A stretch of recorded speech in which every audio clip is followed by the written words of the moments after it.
Halo teman-teman, jadi hari ini kita rencananya mau ngobrol-ngobrol soal performa dan juga hasil pengujian dari Arrow Lake. Jadi itu adalah prosesor Intel desktop yang terbaru. Kalau Intel mereka menyebutnya nama resminya adalah Intel Core Ultra 200 series gitu ya. Mungkin kita lebih kenal sama codename yaitu Arrow Lake.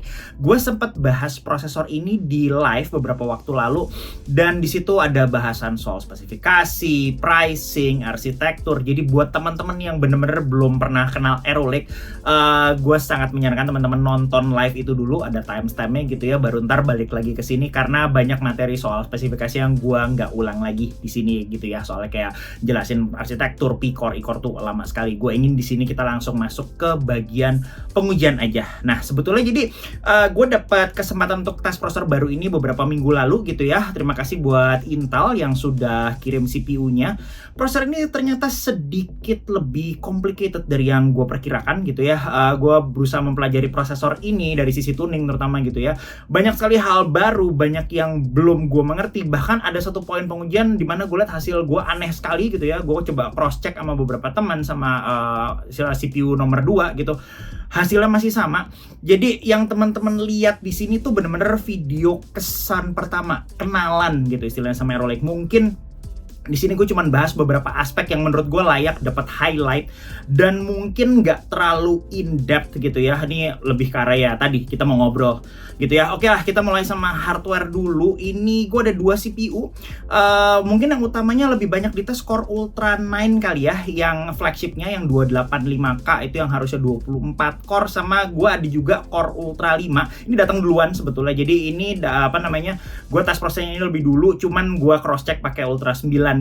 Sayangnya Ultra 7-nya belum sampai. Jadi gue baru ada data 2 ini. Pembandingnya juga sebetulnya belum lengkap-lengkap amat. Kalau kita bicara pembanding, gue kemarin beli sebuah Ryzen 9 9950X dan gue berusaha untuk pinjem 9600X dan beberapa yang lain, tapi sayangnya belum ada. Jadi gue cuma punya data 9950X dan gue pinjem juga Core i9 14900K Raptor Lake gitu ya dari Pak Benny-nya My Club. Thank you buat pinjamannya. Di sini motherboard gue ada punyanya Asus ROG Z890 Apex tuh overclocking motherboard. Itu nanti akan dipakai untuk tes Ultra 5 245K, dan juga ada ASRock Z890 OC Formula yang akan gue pakai buat istilahnya explore lebih dalam soal kemampuan overclocking memorinya si Arrow Lake ini. RAM-nya di situ gue pakai RAM-nya V-Color, itu DDR5 6000 yang gue pakai untuk baseline, mewakili RAM setup kebanyakan user kurang lebih. Itu gue set ke DDR5 6000 CL30 juga, jadi semuanya harusnya mirip gitu ya, AMD-nya juga ntar sama. Ada satu kit high-end DDR5 8200 untuk beberapa test overclocking. Ini bukan CPU DIMM ya, by the way, ini RAM DIMM biasa, bukan yang RAM barunya yang bisa dipakai di Arrow Lake. Nambahin sedikit, heatsinknya kebetulan LGA 1700 tuh mountingnya sama dengan 1851-nya si Arrow Lake. Jadi gua pakai istilahnya heatsink Noctua single tower. Gue pengen lihat seberapa bagus single tower bisa handle prosesor baru ini. Dan juga untuk pembandingan nanti ada Arctic LF3 yang 360 mili. Oke, kayaknya begitu dulu. Gue mulai dari mana ya? Ini sebetulnya ada banyak banget. Gue mencoba skip ke bagian yang penting-penting aja. Oke, kita mulai di sini deh. Coba teman-teman lihat bahwa di sini Intel Arrow Lake itu salah satu bagian yang unik adalah dia tidak punya SMT atau hyper threading. Kalau biasanya CPU Intel itu punya satu core 2 thread, jadi satu core bisa ngerjain istilahnya 2 tugas gitu. Kalau Arrow Lake ini cuma satu core 1 thread. Terus gimana dengan ini? Apakah performance multi-threaded-nya bubar gitu karena SMT-nya hilang? Nyata enggak ya. Jadi sebuah 285K itu masih bisa mendekati sebuah 14900K yang powernya dilepas, bahkan di istilahnya di unlimited gitu. Dan ini juga bisa mendekati 9950X. Teman-teman perlu catat di sini bahwa 9950X itu 32 thread, 14900K juga 32 thread gitu. Jadi kalau mau kita hitung di sini, Arrow Lake yang flagship itu kan 24 core 24 thread. Itu performance per threadnya itu mengerikan atau mengagumkan sekali gitu. Nah di sini juga kemungkinan besar gue mau berasumsi kemampuan multi-threaded itu di istilahnya dibawa atau di carry sama si E-core-nya dia yang baru, karena E-core ini powerful banget. Gue pernah bahas ini di live gue sebelumnya. gitu ya. Jadi multi-threaded performance untuk kayak content creation nggak kelihatan jadi problemnya si Arrow Lake. Berikutnya yang mungkin jadi highlight itu istilahnya tambahannya itu IGP sama NPU. Mungkin IGP dulu, jadi IGP-nya ini IGP Meteor Lake. Jadi ini integrated graphics yang harusnya isinya arsitekturnya kayak Intel Arc gitu. Cuman sayangnya jumlah unitnya sedikit sekali. Performance-nya gimana? Ya masih kesannya bukan buat gaming gitu, masih lebih bagus daripada IGP-nya AMD Ryzen 9000. Cuman ya ini fungsi IGP-nya untuk keluar display sebetulnya, nggak yakin ada yang mau menggunakan itu buat main game gitu. Sama mungkin kasih media engine untuk video playback gitu. Berikutnya yang mungkin ya orang-orang banyak tanya itu NPU. Ini pertama kalinya kayaknya Intel masukin NPU ke desktop. NPU itu apa sih gitu ya? NPU itu kan Neural Processing Unit. Biasanya digunakan untuk dedicated processor untuk tugas AI. Gue juga pernah bikin video soal ini gitu, kalau teman-teman pernah lihat mungkin. Seberapa powerful NPU-nya si Arrow Lake ini, kita bisa lihat di benchmark UL Procyon AI Vision ini cukup signifikan sebetulnya. NPU itu jauh lebih powerful daripada kayak macam-macam CPU atau IGP gitu, terutama saat processing model yang low precision macam ya integer 8-bit gitu. Yang teman-teman perlu tahu, akselerator kayak NPU itu fungsinya sebetulnya menghemat daya untuk aplikasi AI yang jalan konstan di background. Makanya kenapa NPU ini berguna itu di smartphone dan di laptop gitu, karena mereka pakai baterai gitu.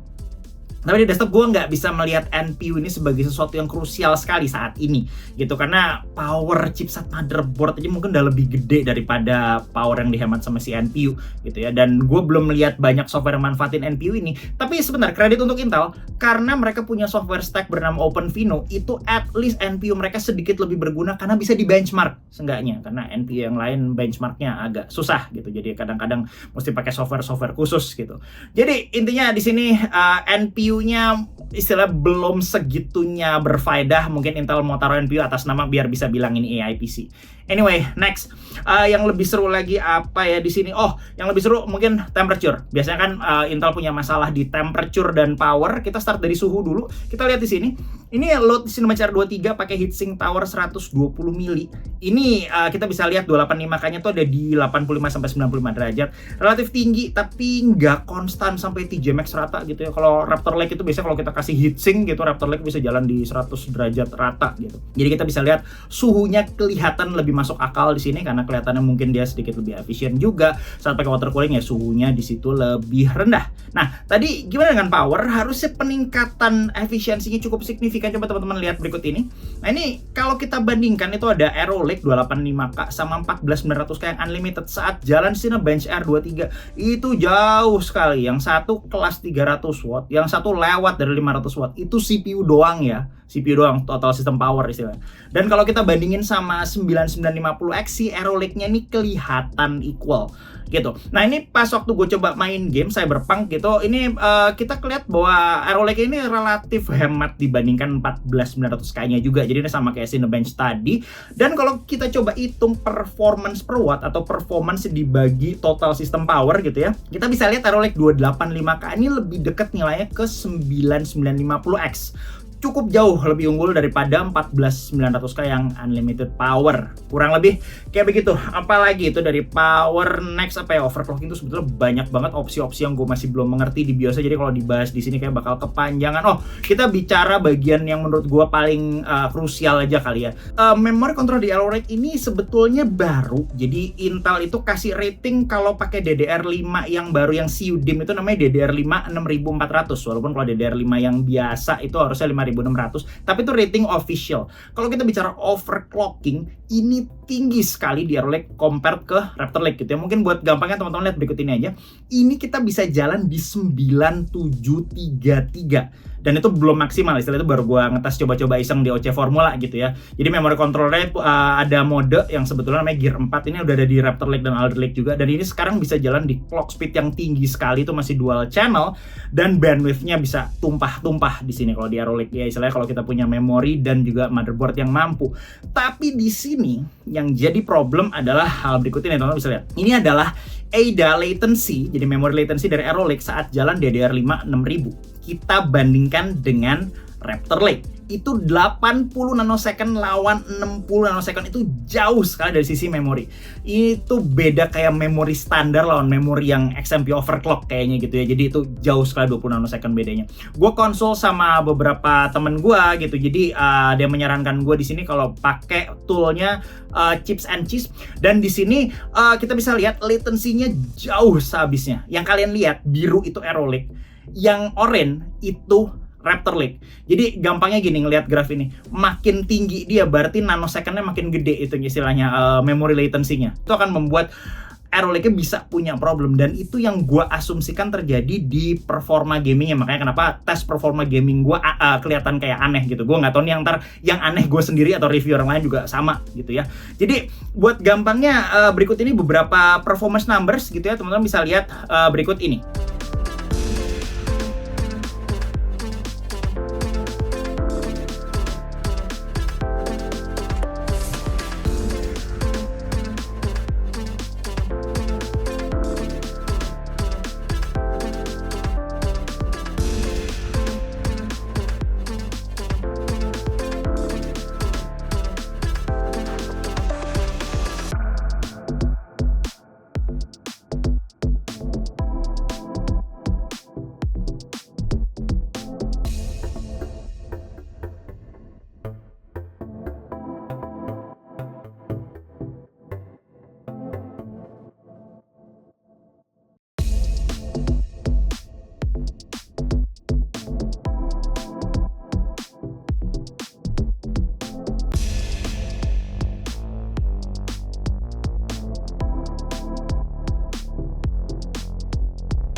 Jadi itu mungkin kesan singkat, istilahnya tes performance singkat yang gue kerjakan sejauh ini. Kalau kita bicara performa kayak content creation, kayak tadi di video encodingnya Handbrake, kemudian Blender gitu. Jadi si Arrow Lake ini relatif oke, tapi kelihatan bahwa dia lemah di gaming. Dan gue mau asumsi, nebak nih berarti ya, ini lemahnya karena kemungkinan besar memory access. Dari mana kesimpulan itu gue ambil? Gue coba overclock memori ini pakai presetnya ASRock, karena ASRock yang mengizinkan overclocking memori kenceng banget ke 8800 Gear 2. Dan teman-teman bisa lihat ini langsung naik itu skornya, lumayan signifikan gitu ya. Jadi gue mau berasumsi Arrow Lake ini saat di gaming ya dia butuh memori yang istilahnya konfigurasinya kenceng sekali gitu, dan dia butuh tuning gitu. Nggak istilahnya jalan 6000 biasa aja mungkin membuat Arrow Lake ini nggak segitunya optimal, setidaknya di tes yang gue kerjakan gitu ya. Jadi itu kesan singkatnya. Jadi gue melihat bahwa Arrow Lake menawarkan peningkatan yang istilahnya cukup signifikan di bidang efisiensi daya, itu jelas banget. Jadi akan membuat Arrow Lake mungkin cocok buat orang-orang yang akan butuh efisiensi daya, kayak mereka mau desain sistem yang small form factor gitu ya. Dan di sini kayaknya kalau kita bicara untuk content creation yang butuh CPU ya cukup kelihatan bahwa Arrow Lake juga kenceng di sini dari beberapa tes gue yang tadi. Sayangnya di gaming kelihatannya Arrow Lake-nya belum terlalu perform di sini. Dan agak dilema bagi gue karena gue tidak melihat kalau istilah buat pengguna AM5 atau LGA 1700, gue tidak melihat Arrow Lake ini layak jadi target upgrade. Kalau teman-teman pakai AM4 Zen 3 gitu, atau kayak LGA 1200 misalnya kayak Comet Lake gitu, mungkin ya pindah ke Aero Lake ini kan teman-teman akan pindah motherboard gitu ya, mungkin oke lah, itu baru skenario upgrade yang menurut gua masih bisa dipertimbangkan. Sebetulnya dilemanya di sini adalah karena Aero Lake itu kan ganti soket, jadi ganti motherboard. Untuk ganti motherboard dari LGA 1700 ke Aero Lake itu apa ya, gue butuh naik performance bukan naik efisiensi aja gitu. Dulu pas waktu Intel ganti soket ke 1700 pas atau Alder Lake, gue inget karena waktu itu gue ngetes Alder Lake juga, salah satu yang pertama ngetes di sini gitu kan, itu Alder Lake-nya kenceng banget, naik performance-nya jauh banget gitu ya. Jadi ya gue tidak melihat ada peningkatan performa sejauh itu di Aero Lake. Ya meningkat di efisiensi, cuman sekali lagi yang kayak gue sering ulang bahwa yang butuh efisiensi biasanya pengguna notebook, itu bukan pengguna desktop gitu. Jadi di mata gue sejauh ini Aero Lake cuman jadi alternatif Raptor Lake. Dan kenapa tuh? Mungkin misalnya karena usernya nggak mau pakai Raptor Lake karena mungkin takut reliability, dan juga mungkin untuk alasan tertentu usernya nggak mau pakai Zen 5 gitu, yang kelihatan juga memang masih paling efisien saat ini gitu kalau kita hitung overall, walaupun Aero Lake-nya mendekati sekali. Dan juga kelihatan di sini ada banyak opsi tuning yang ya, karena Aero Lake ini rilis seri K dulu, berarti overclockable. Cuman sayangnya opsi tuningnya segitu complicatednya, gue masih belum bisa bahas secara singkat. Mungkin gue akan bikin video live buat itu di masa mendatang, hopefully bisa. Jadi begitu aja kayaknya, semoga video ini berguna bagi teman-teman sekalian yang menunggu informasi Aero Lake. Sampai jumpa di berbagai video Aero Lake berikutnya. Bye bye.